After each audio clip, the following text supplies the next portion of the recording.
Ajmer ACB ने आज बड़ी कार्रवाई को अंजाम देते हुए 2 लाख रुपए की रिश्वत लेते हुए भाजपा पार्षद के पति के 2 दलालों को गिरफ्तार किया है। एसीबी अधिकारी ने बताया कि परिवादी ने शिकायत दर्ज करवाई थी कि उनकी जोन्सगंज स्थित भूमि का वे समतलीकरण का कार्य करवा रहे हैं। तभी पार्षद पति रंजन शर्मा ने काम रुकवा दिया और भूमि में से 10 प्लॉट या फिर 50 लाख रुपए की मांग की। इस पर परिवादी ने प्लॉट और पैसे देने से मना कर दिया। उसके बाद पार्षद पति द्वारा अपने 2 दलाल भेजे गए और उनसे सौदा करने की बात की गई। इस पर परिवादी ने 2 दलालों को 40 लाख रुपए देने की सहमति दी और पहली किस्त लेते हुए आज एसीबी ने उन्हें रंगे हाथों पकड़ा है। एसीबी ने दलाल देवेंद्र खंडेलवाल और किशन खंडेलवाल को गिरफ्तार किया है, जिनसे पूछताछ जारी है।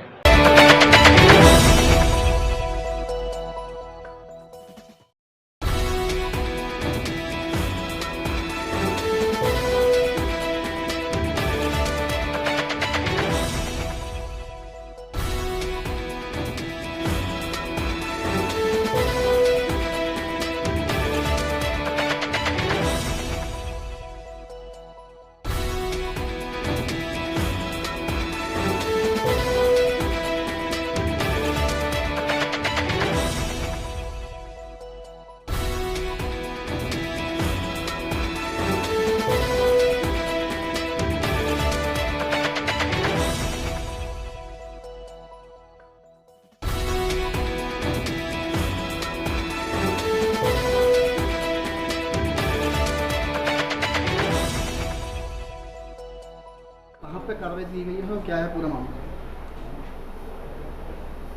ये परिवादी ने एसीबी में एक साथ को ये रिपोर्ट दर्ज कराई थी कि मेरी जोन्सगंज इलाके में पुश्तैनी ज़मीन है और उसका पुश्तैनी ज़मीन पर हम समतलीकरण का कार्य कर रहे हैं। तो पार्षद पति रंजन शर्मा ने मैं हमारा काम रुकवा दिया तथा 10 प्लॉट इस में से देने की डिमांड रखी थी, तो इसने असमर्थता जाहिर की।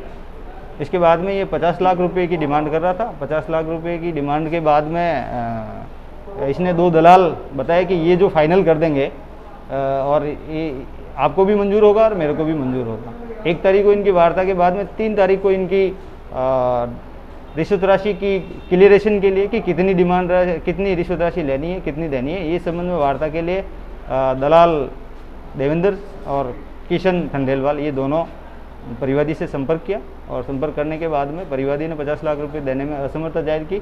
40 लाख में डन हुआ और फर्स्ट किस्त सोमवार को देने की वार्ता हुई थी और उसी क्रम में आज 2 लाख रुपए ये जीसी चौराहे पर लेते हुए को इनको रेड एंडेड डिटेन किया है।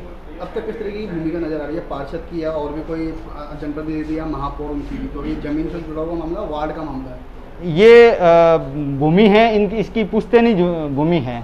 इसमें कोई भी किसी का दखलंदाजी ये वैसे भी इलीगल है और अगर आप किसी पार्षद कोटे से हम काम करवा देंगे, उसके एवज में काम करा देंगे, आपको ये सुविधा दे देंगे, तो ये पीसी एक्ट के तहत अपराध है और इसके तहत लीगल कार्रवाई जारी है।